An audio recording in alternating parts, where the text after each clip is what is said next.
Yo abusuafo yeda otwedi ampon Nyankopon ase ewo nkwa a ode amaye enye obi anenya ne sei enne ye kasai obi da yare mpa so obi nso awu a na brabo nyina abawiye na eda bi sei duru a eya invite omo man hu do na omo man hu adwempa na ombetimi a contribute a lot to my Asia ye omuhia adwendwen man nkan ko ho kwan a man befa so atumpon kwan a yebetimi put your leaders on their toes to do the right thing na ye invite omo nimdie ewo nyema bi sei ho a yentimi enyae opankese a otimi nchen dey enti me nko akiri no mema ono ankasa abonidin ayi introduce ne ho akire opanyi me ma akwa ba yeja medin de Magyina Kwasi ye Ghana ni na de dodo na de nim ne Magyina Kwasi aka common man, the man with the common sense me ena me nso ameka se ye kan nyansa pa de a otwedi ampo Nyankopon de adome na me nyansa so de me nkosre mfiri obi aho ana obi nkyere me firi me na yem ena de bae nti ena ye frame the man with the common sense. It is common not to all people. Me and only my share. Yo me that's Mr. Common Sense. That's so say wa ya kwanya say ene wo hia na entwetwe nkomo ena no pai. Yo abusuafo ene na me kai wo say wo pese wo hwe program bi a yakoso program kama program a edim puntuo ene adwenkyere ene nyama bebre ebe boa man wo pese wo asese a Ubenye Masem TV GH Ubasa yenye KM TV Ena uko Opankese Kwasi Magyina ne social media handles nyina so a eno so hono so ubenye Facebook, Twitter, Instagram, baby a ubenye ahwe program kama ya ekoso yi Madam Wase ena program say ekoso na minya akwanya say ya ewo se mechia mpanyimfo bi mo anopai meden nchia ai mu eden pa ma honorable Millicent Amankwa Sunyane West MP mpanyimfo opanyi mami obojuma pa na nsinya me ko witness ni program bia na o donate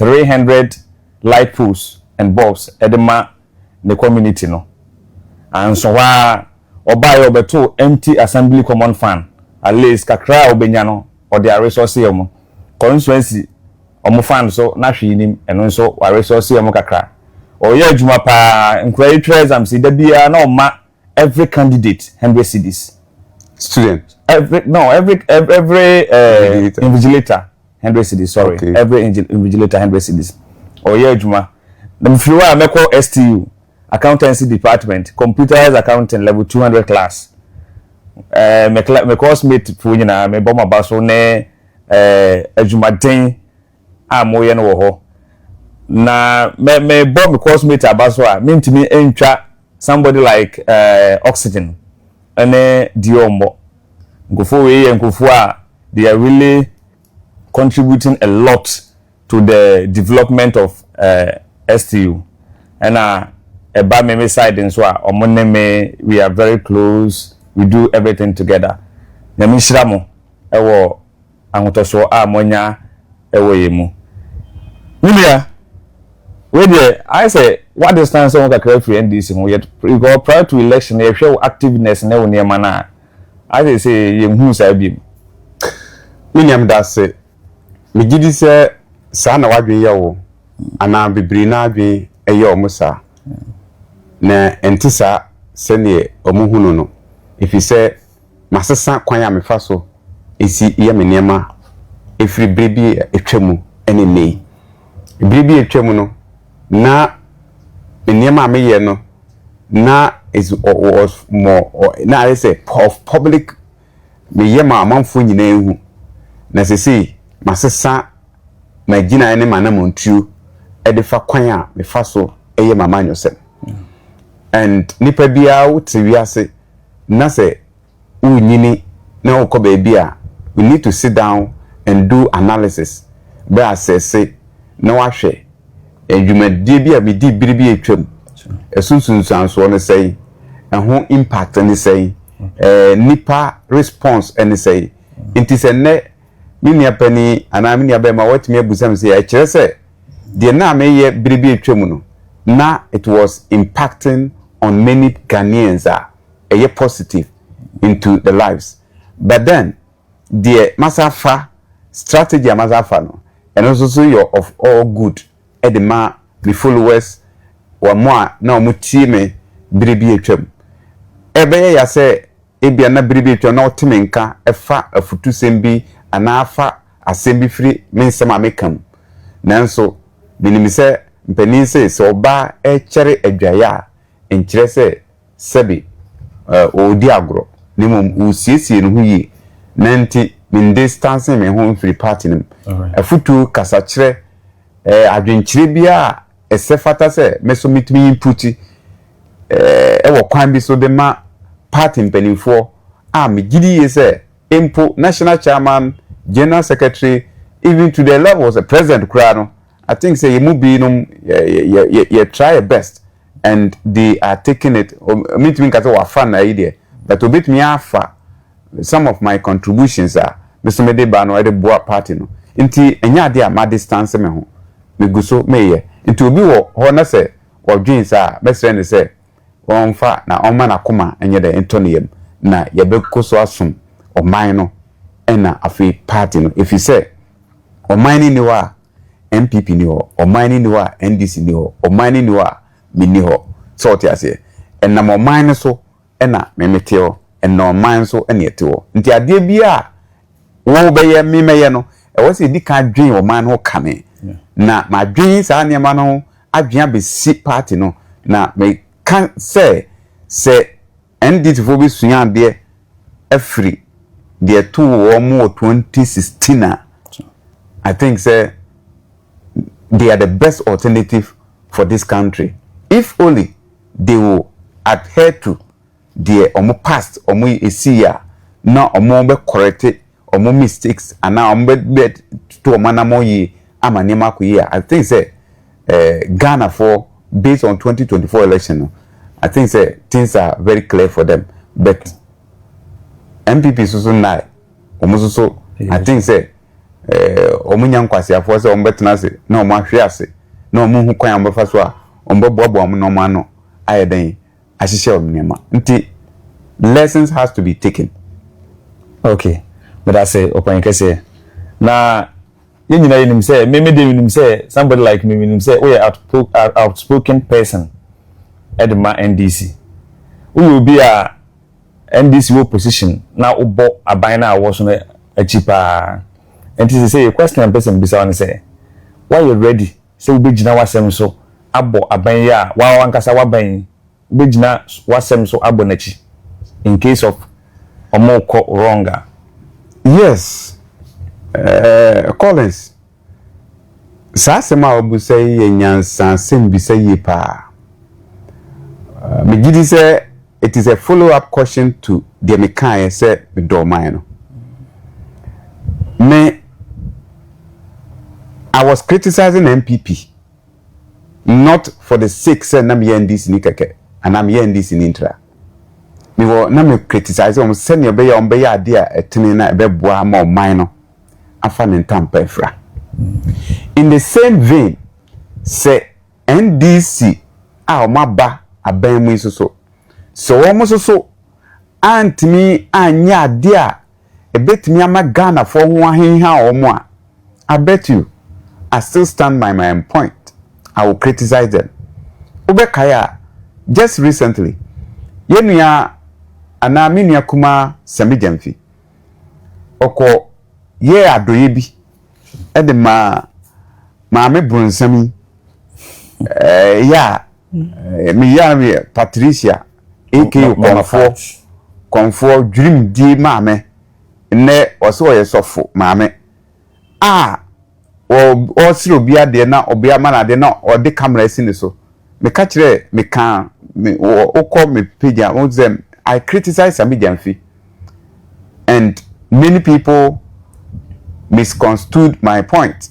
Na me can say Sami Jamfi he was not wrong say o man is can mum to the extent of making it public, I think that it was wrong. And we need to blame the woman. And hold or behold, I think that many upcoming NDC for so applique lesson from their tools, Sami Jamfi. Me must criticize NDC. Say the John Dramani Mahama administration, I tested the youth, and it is a opportunity and also a test line for NDC for Mabunu. Na and also be chere say Ghana e brebe so me nya hotoso awehemu e de ama Mabunu na. If you say actions of those people who have gotten opportunity to serve in various capacities, if their actions turning be say, oh me ye de me pay na ontimi nsomo manfo na china ubu say bra be ye ohwamodie e de tia eye Mabunu a omuwo oman Ghana mu e de ba mpanidim makansa asem we ato ho.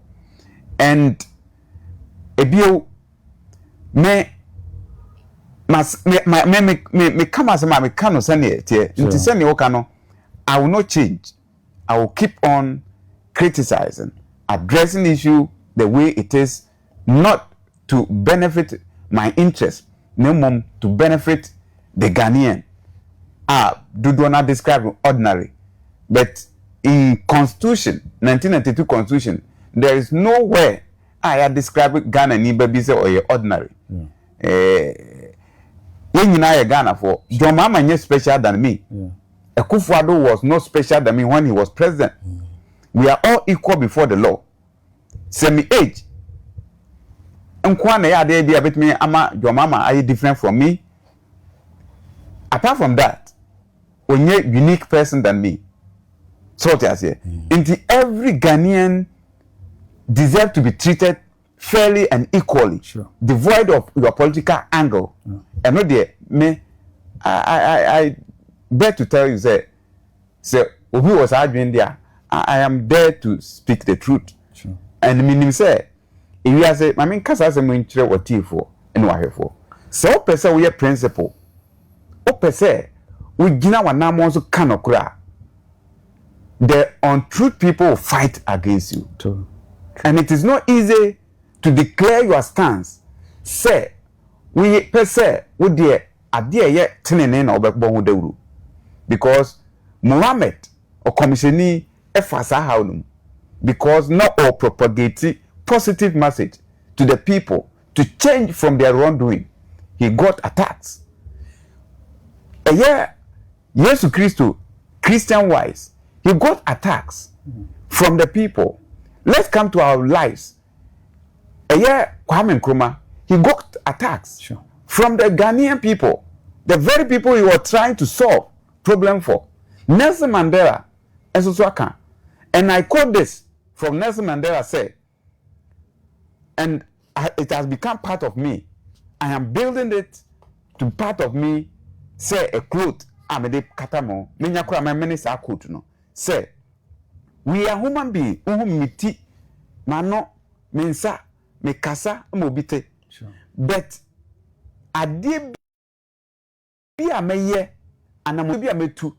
Since you so no enya positive impact, it will be so. Nelson Mandela say, we cannot call you a human being. Into that quote, I Magyina Kwasi have taken it in a good faith and I'm practicing it. Say a be part of me. Send me a be ya manamon tubia Magyina Sibiano a day in Susanso papa at the bebre manfo. Inti I still stand my point. I will defend Ghana, not political party. Yo, Medasimini, you defend Ghana, not political party. Yeah, anymore. Say, Magyina wasem so. Oka sema onse sawano. Me say send you put two MPP for on their toes no. We put two NDC for on their toes. Na my no yetimi afaye to my prefera. Na me chere say o pese o hwe program yi bia. Obinya o masem TVGH.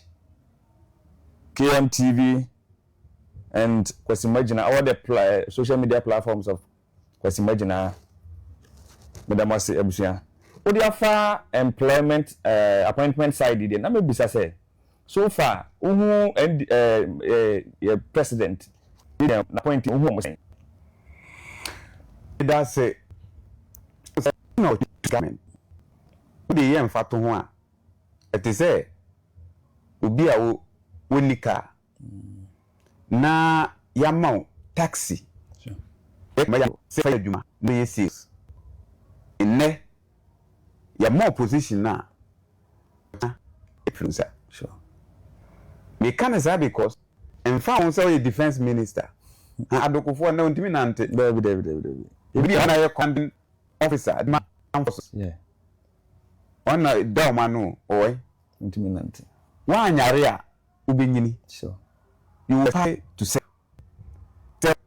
when nyini so a ubewu uwu a obi take over inti eyafutuo na if or minor through John Dramani Mama the president of the republic out say it nyaso or minor what to her but to be wadwim one be wadwim a one ja obegufu back to your send sim hu John Mama appointed so far so good very very very positive based on demi obi ti say eye Hannah Louisa Bisiu na ho ka ene wode nwura adwumadi a ye de ne nsa se wonya na you can see say this woman is very, very serious and fighting for Ghana. Ojo babesi a otimi ko chi friends the Galabes for fairness no the handcuff guma in the vehicle tells you how ready the woman is. Ojo obi ti say eye Sami Jamfi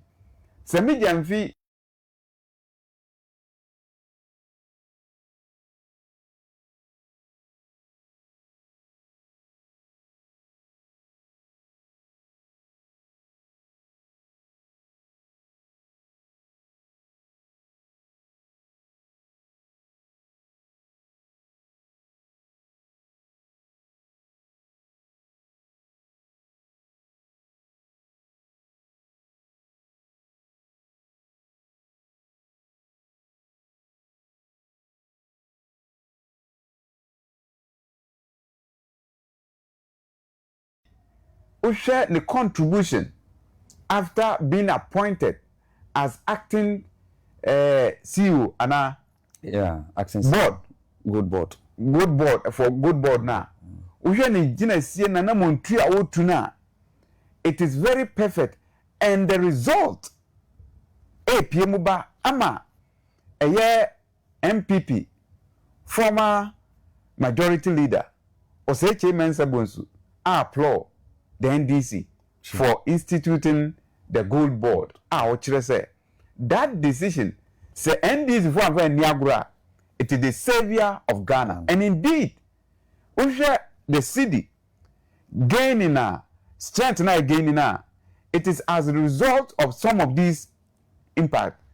On your also contribute to Kopokumo bomb modern Harry Nadusumo bomb modern various ministries no bomb modern na they are performing baako pa ono so mintimi nje ne mu biti say ato forcing wa force achidala no ahun say otutu dema wo hwe kwan ana ya cape some financial funds ni bi na eni kwan say biti say get fund ade saa ne ma ni nyina no wo hwe gina si a wasi na oyeyi a enam so krama I think say one of the standard bodies are financial bodies no abonabaso and it shows say the guys are John Dramani Mahama appointed no there is hope if things are supposed to go like the kind there then the future is bright for Ghana and memobia enkosesa na obia nkoye no ho yamam position ti ama abeti so it is a kwankwa lobby ataba na ofu ko there be we ne sa Ghana for bubufu nti we should always think for Ghana na yenye there nti that is what I see and I caution Bill say obi bia wanya kwanya na obesevo in this administration o making sure say oye bibia onfa nyansa nye de ento ho if you say ade a itade measure nipa say wagimi ana wonu nyansa eye bra wanya sika sure ana say yamao dibre u dibre e de be maw say we akakaben say we ahomaso a yehu so nti enu be expose enye obi na ba be ka say ka kirem say memi ahomaso no mo ne ye bi ye be assess o bra no mae bra waba wo actions bi so be me hu so wagimi ana wonyimi nti mesro mo say enu de enye joma ama na ba be define normal yen Ghana for na be define based on the you okay all right Mr. Kwasi Magyina that's a panel or contribution your economy ya you see who say dollar aba from inflation aba from your debt to GDP aba from fuel aba from do you see these things to be stable me da say Dr. Mahmoud Baomi I also your economist to be buru one will say ade a eboa o man bi atimi gina na nam so say wo production unit the ma o man sure we can say na me patch say a nation to be able to stand strong say we put these manufacturing industry on as a priority sure the entire thing say Ghana yes sorry I say the backbone of our nation agree yeah how many plantations do we have in Ghana it is subsistence farming here then subsistence farming na no so the tour the little that we grow say what a bumper harvest yeah and also so beba no na ababebu we don't have preservation places are ebe preserve nnuane na ache kakra na ya yusu ukọ amanone a you see say wo these facilities in place sure the bedi no raw any factories that the little that they grow no they use the produce no output product na beba no and feed the industries to add value to enema no obi wo Ghana ha me mpapa no dokoko me di 14 years and son na me taste ade a friend Milo not to talk about chocolate the American obi so wo ha ebi wo di be 20 years yeah wa dokoko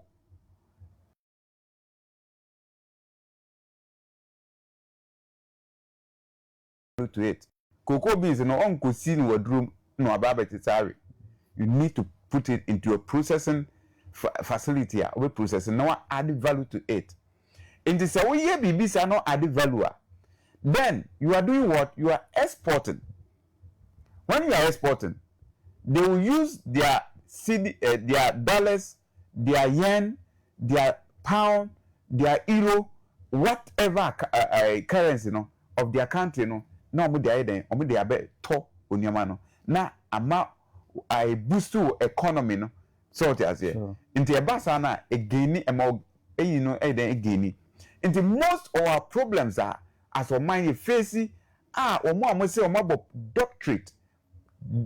doctorate degrees PhD ni one economics no na omo tena say obo say see din you say abey no me dey make a say omo down because oko major of our markets are the who know import product which so be add value to until you need more of your currency to be able to import it into your country therefore ebasana you are weakening the currency kura we use no country no into any country per se a grow no if you don't boost your manufacturing unit you will suffer against into or mine ehia say me know cause John Dramani mama ene Abraham mpanimfo appointees ministers near the idea they have a stake in managing the city no they need to make sure say they channel some of their energy into these production units send the beya eno beboa ama city no agina eno krona so no when you set up these factories and you get opportunity for people to now more producer it's also a way to give hope to the economy because you are going to employ people more hands to be able to do what to produce enough for your local consumption as well as to market to other neighboring countries na aboa nti say wo man na say wan nya omo amutumi dream say ya you will continue to suffer. I remember in 1991 there about in the whole world nobody regarded China. Everybody disregarded them based on decision na taking them time na omo suma mo nko for call my way mu na omo sua na omo sua how to do ABCD we your master we are on my sponsor sabro man no never tenase and now me know can say there are so many gadgets that we use phones vehicles you call assemble no ewo China sure labor issue and also address it. Okay. If you are a nation na say who focus on this you'll be able to solve your country I'm an agent now so now me know can say from 1992 there about na we are seeing no embu China no and then you who am saying you who am say the hub of economy ye pebibia America for ko seeking for labor so far manufacture iPhone mame we are now made in America. Sure. And I say made for America, made for UK adintra omo say labor no enough for nti na they get enough revenue resources to back the economy nti these are some of the things I mean believe me economic doctor practical thing I was saying nyina yehu ena me so med madwen yo me nua me da say practical thing I was saying nyina yehu once upon a time bi na ye opposition NDC opposition omo opposition there which is MPP no mo ye argument bi say Russia Ukraine war hardship abagana okay and then the same people claim say nema na cause good things na cause wa ban we mu no trade war bi na dia ba enti are they being consistent yo me da say ewo sa sembusa obusai I think say omo right say omo kasa but Bible say ye wade nyina de ho kwan enye nyina na de e fatal I see say NPP need to learn a lot or more challenge with how they analyze things okay economically. When you were in power you said say war be Ukraine any Russia COVID-19 any others who say enyansunsanso ewo or minus so and wo opponent NDC for boko no mabaji power sabra me no ka say Ukraine Russia won in twem na e dey na see the nabafo this is some of the logical questioning what say ye sha say busa ye ebusu kwaso ye interrogate ye ho we no be kan asema me na ya me this time me pese me ye no say ugina NPP and NDC nemo what message are you giving now edema omanfo nti that argument NDC for diffuse that statement say Ukraine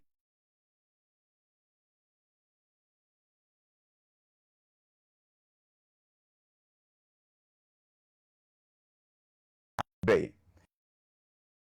ɔmo bae no sa tɔkwa no de wo hɔ ntwae ayi ne sɛ Iraq ne ɔhane ayi kura sa te bomb so Iran ne Israel ɛno sɛ ɛnso yɛ wɔ ayi ne bia ɛno so seed no gu so ɛden ba fam ɛkyerɛ sɛ something was lacking, something was missing somewhere in MPP administration when it comes to these kind of leadership things are not more. Enti was say omo economic gurus no led by Dr. Mahmoud Bawumia omutena se no mo analyzing nema yi because in some omo can emfa fine we say ni SC Donald Trump Nagyina sie bi a wasi se wode tariff bi ato amayaman so a Ghana ka ho no ena aboama yesidu no agina but fish for any economic gurus world economic gurus for nyina no World Bank any IMF for nyina ba bontin say uhwe strategic implementation policies strategic decisions of John Dramani Mahama and in administration and no contribute to this strengthening of the city. Send me kan niema bi no wa aban no na ode no focus ko ho aban we ayi afri ho.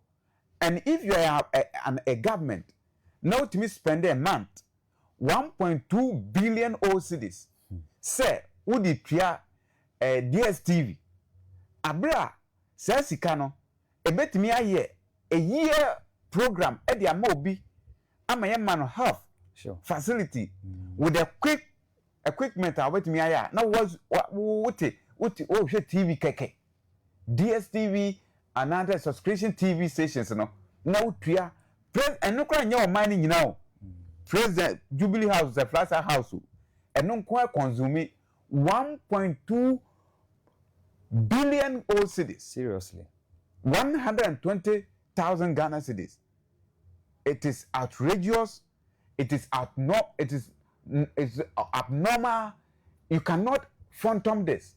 Na say abai John Dramani Mahama aye bold say henceforth let alone himself nor any of his appointees no vice president no biya from that day almost institute of chat saddenim it tells you say a cushion or minor eden a baby yenhwe niema bia na ye ekoso manum 11 ne ho niema aban no take bold initiative e de asi wo say metwam sa niema no amanfo hope e ma amanfo nya gidie yenhwe restoration of toll booth sa niema we nyina no amanfo ahotoso because that is the only tax e wo Ghana ni wiase nyina wokasa obi ntua de wotua na akasa memetua and why do you have to cancel it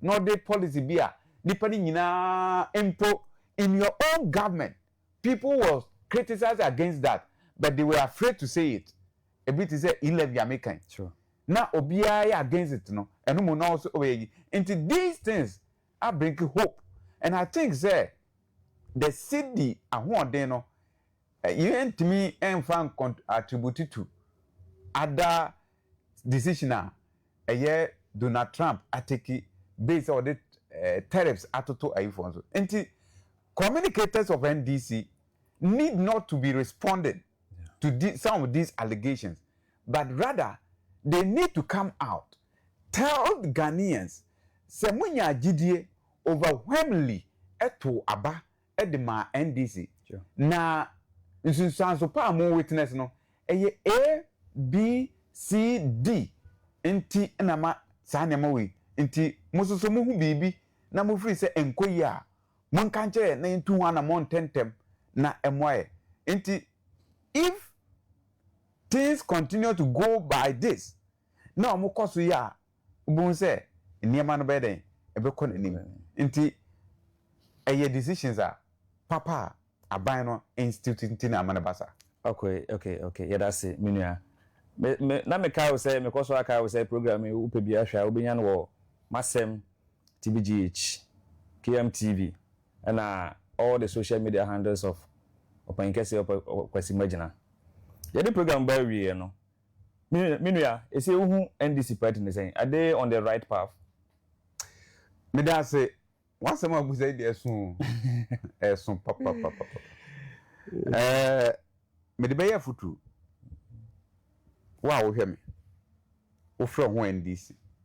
Wo fro ho sympathizer. E de man NDC. Mami ma hwe ni wa na hu mani ye. Me say se mo ahwe yi na mo ansua de amfiri 2016 and afei 2020 election for NDC any MPP a wa hwe ne man ko yi ma. Adinta me cancer. In 2016 I was an officer for NDC.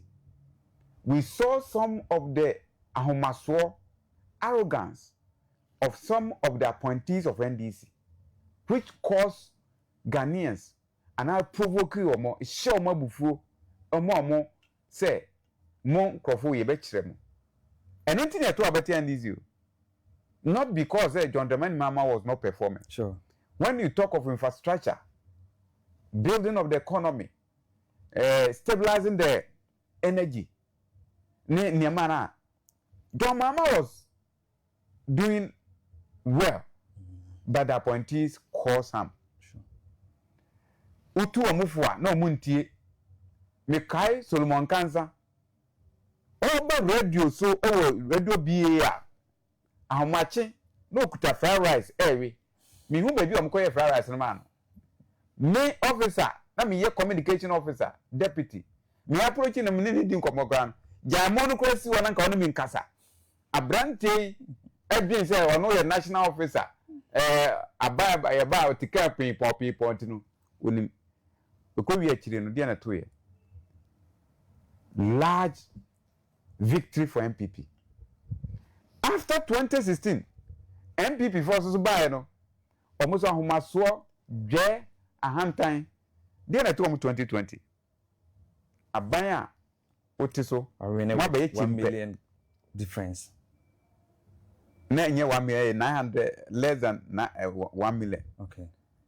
Na ebe wi akire na abe chimpe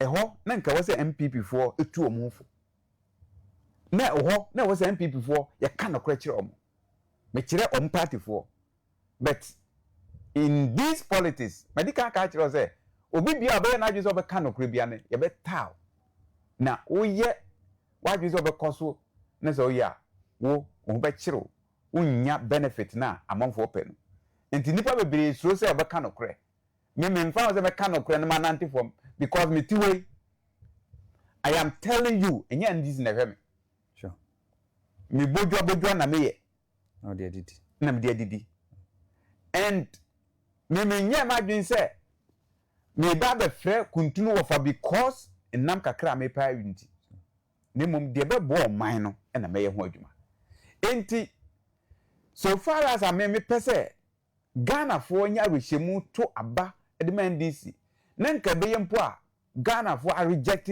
MPP entirely no say ye be ye ade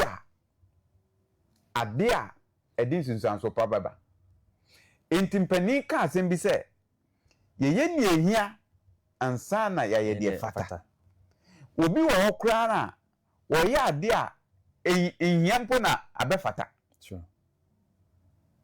jimi anamontu na this goes to the members of parliament. It goes to MMDCs. Say me amino tiwe. Men kan say o din kwasesem na me Magyina Kwasi. Me tenase. Me yenhwe ha ahwe say koso yensen hunu. I will put you where you deserve to be. Me mo say o my Ghana no na I was here protected into so we MP na o pese akonya o tena so a ya de papa na wo chia ababawa Millicent sure na no me ho eno ko donate pick up edema bono police command it tells you say we ready so obesum na manfo bono wanfa ma only the constituency and the district or the police command no region afei motorbike I think it's a 3 or 2 yeah say omfa mo na patrol na ye help nhwe mo en solve eye and robbery ne insecurity a ebinum person mo cause. These are some of the things I was some do money so ye nhwe ebiti say eye o kan ye say won hu nyansa tie Millicent tie me say won hu nyansa na invigilators ometu amuka ombemo allowance now every day I think it's 7 days 7 days not more be 100 cedis 700 cedis okay for the week na mame bitu chema nyame hira nyame nkoso ma akoma pa wo de beye sa hwe wana montuo nti eye susu ye panti hwe sofo kase a o Ghana ha mi hira finidi Duncan Williams hwe adaya enam so wo hu se anamontuo na awutu no ebo amanfo enti eye nyansa na montuo wa ma osika se den fa ko somo manfo enti obi a waye se ama no ogidi se wagimi se obeto abetiaw ontu ntiaw hwe community Stuttgart go to his constituency every day abrante we can be our free parliament ba etoda omo parliament emergency sittings ade be chinne enne na obe free Brikum West ako hwe agogo ebetena so many years the here me say abato bedura o de ahye ne trim say ehofo no de woto ntoma oto sekan oto we decide de komo ne mage de komo Manchester ni ato amamo enne Ghana for say ya trust ade no and if you are doing politics you have to be scientific and mature else ebinum bebrebe ko to say MPP call 2020 no intimidate me tumfo say we a member of parliament na wa anya ne etene wa anya ne se na fata o manfo betu tu atua this is what is the nanu joma kai what is the nanu asedi nkatia ka kire mo o mu meeting na say what is the fifi ko te ka kire mo mo a mo free say you appointable as MMDCs mo be ma mo so no ye say ye be ma mo ntiaso aba mo a mo begimi enti so mo pese o mo tena so a na o mo pese o mo ye a o mo hia ase na o mo ko grassroots every constituency national executive more national security in your side sure tax them to go out and listen to the people's cry within this period no mo members no what are they saying and mo beba be to me so bo say nyansani Magyina Kwasi nyansabo akwa me kan a no kre ntimi nia ya disia na ozo muzia wo ye wa dwen say wa we na yi a 2016 MPP we ni say ya bio it is not different from 2016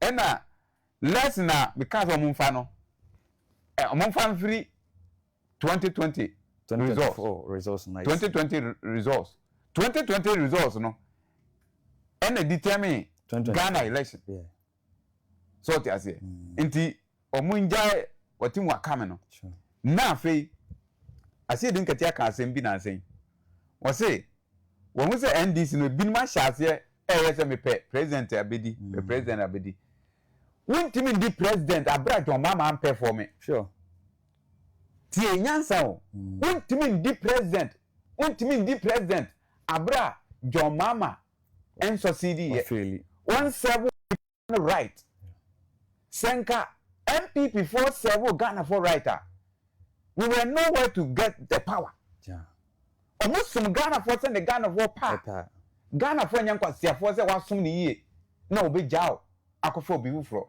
ade me pefufu adi what me wufuo no nkrakra nkwan ne me pe wa ya ma me wan fa machi wade angum ade na me say akofo obi wufro so nsan ko ye aduane ma me enti say NDC say John Mama mo boa no no perform well. Se mo kofo obi a sebi minta me no susumina so we yare form poa ye kind of physical challenge kra Ghana for be dem beto abama no. It is not personality. Nemom, it is about the works, performance of your government. And the Bema mobit me ako. Inti ne binum hu ye say ya tuetiano. Because omuma yen binum kwan se enka ye be ka no kra. Ese na fata. Inti sa dia ye ka wo hye dia. Obeden untimi nkasa. Enu ntira. Nemom nyame adom ye nyansan de obuwa untimi ntwa kwaso da. Nemom nyame adom ye nyansan de untimi ntwa aya no anase ye nkwaso da. Minu ya we dey nanka ye kobe me last question yes mbisa wo. Based on appointees no ene grassroots no. Who say the way omo treat omo no the right way because ohwe Akufo-Addo a unim say obi wo ho a ye wo position na unya school obekọ but sika wo he sika ni ho nti unhu say party na ba no ka at least ko mma say nkofo we SHS for na omomwo diploma ajuma ya nkom betumi afeda because as appointment na omo ye na degree ukura diploma ene wasi kura dia wonka ho nti unhu ne sesa na me betumi asa party no eno eya de ba ko a NDC anhwe ni ya be ha o your mind chire nye obi a atena classroom ko ana sure why kwame that's by school be no koy be can so contribute here because near why nti offend part of the say kwaku waten school ba no koy kesbe mo school be no koy Alaji PMC mo school be no mkoy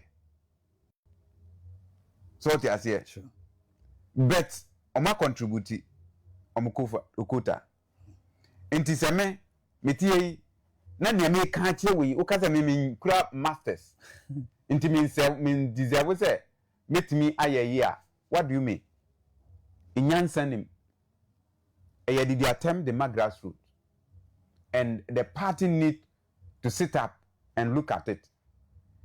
And again, ade ba ko a mahu say NDC this time the appointment now wakan. Many of the people they appointed many problem with the quality of the beings are mako. Nemom, if you are not holding a political position another party positioner, they don't give you a fair hearing. So yesterday I check the appointees no. Majority of them your more you could say ukra party position. And logically, the meaning is say both NDC and MPP omu differ was akwan so. Say yaba power. It is only omo a it is only obi a ukra party position. And you say we want the in favor. But obi wo a unkra party position. And now ababa sumetwem. Say nipa no are you disregarding the competence, the contribution of it Myanmar? You're wrong. Education wise, fine. There are some strategic positions. I want him for biasa anko. And they metumase. But in near maybe I was say ye sa education. They hear say me the manner obet me a ye no why ye and there are some Ghana for. This should be the question. This should be idea. I say di Ghana for NDC for trim and sane mo mi dibre na aboa ne mom se sa ne ma mo ye de ma hu se grassroots no ye den kasa won se de mo ye yipamu mo kan degree sem na che se ye beto a se degree for no sen ko campaign sane ma na the voter party ne enti ohia MP before say decision mo take from the top na a few but the base no pyramid na eso no no ojai load no no ojai enti some of decisions no person ko position a obeko that's one day o provoke grassroots a omo ahonkeka entize obi a onka ho no aye de obeka ho so maba mubu na omo kasa obo nsa ma ha say omo so aye sa de nwi enti some of decisions no ma bi ho a omo hwe ebi ti say school feeding me ma ye school feed na adwuma obrekum municipal data na MPP na wo so wo hwe kwan a wo fa so che na I think say na ye fair omo mfa nkoma party officials grassroots no because these are some of the things that obetimi dey assault majority of the people. Yeah. A bit to say school feed in America. No. One, Abia, how many electoral areas do Brekum has? How many electoral areas does Sunyane have? How many electoral areas Banda have? And they didn't know, oh yeah, how many schools? And Waha school feed in the year. Then Abia electoral areas of Sunyane, they mean 6 in electoral area. Until 6 in electoral areas. Why can't you dedicate one school for these people? And no, what solve majority of people problem? Yeah. Sikana enko mo physical. Yeah. But omo say wo do maka. At least wo do maka. Yeah. Enti eba program omo abeyi omo ko fa koya adwuma. Why employ then deeper? Yeah. Omo ebe tue nipa nka. Proceed never canon. They share it among the 6 polling stations. Yeah. How many people are in one polling station? 9. 9. Enti program biaba. And what we have person called Bobby. That money share for 6 polling stations. No. Who go tax executives ni say contribute yanko boawi. And I am for fashion way. And one say program amukra obasa na kom pese ye frefre omo enti ho na say allowance bi wo be che ama ayifo na wo say omo ebasa na omo de akomapa e de som oman no. These are the things I was say part in here, but I don't see why nipa obi constituency executive regional executives, national executives, MP appointees, you involve yourself in this. Me nika pre, but me executive I mean school feeding me from Hunjim. I will give it to the grassroots as a reward. So reward we can say koni pan bottom, but the person will feel proud. Inyansa ne di bumayo, inyansa ne di mpanini. So we tie untia me and come coat and come shirt, but mo amoka say which ochefa no ebrenudu na ka say ebema bia fine wa ma me I still continue to serve my country. Thank you.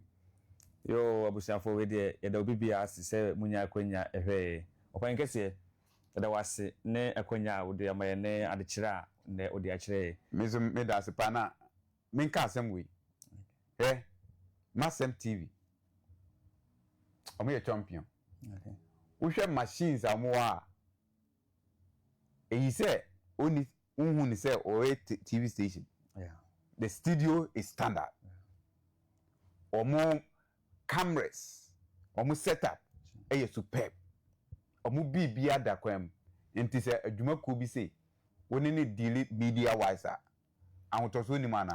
Ahotoso say we are fro. Wo pese twa pictures. Wo pese twa videos.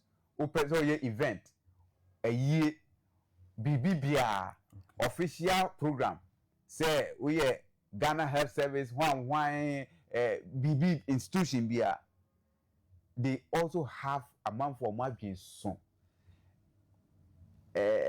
Learned journalists. Omusa wo news portal. Omu news there. Me hu be am ko form news no. They be a news no. One day, omu tim more news be say 1,000. Nyina so no enye bosimuka. Very very very very powerful messages. I think say bono so mbe resist anko fu yanka ebebo apa. Me damase. Me so me da se pa. We dey NDC menka say we dey ya dey mu. Nti we dey just come to their aid na mwa bi e wo say modebo mo a mo nso mbetimi uplift e mo no motimi aye ho adwuma ye kwe de na me de nchia etwato e ma me boss na mo director honorable Fate Kenelam oye adwuma pa a short period of time now we don't buy bet what me allocate all the flat plots in Bono region at least 6 months obaye no what me manage near mekoso obaye wa metohwe wa woni MPP for moko omo embeze all the fans nti ono so obaye wa meto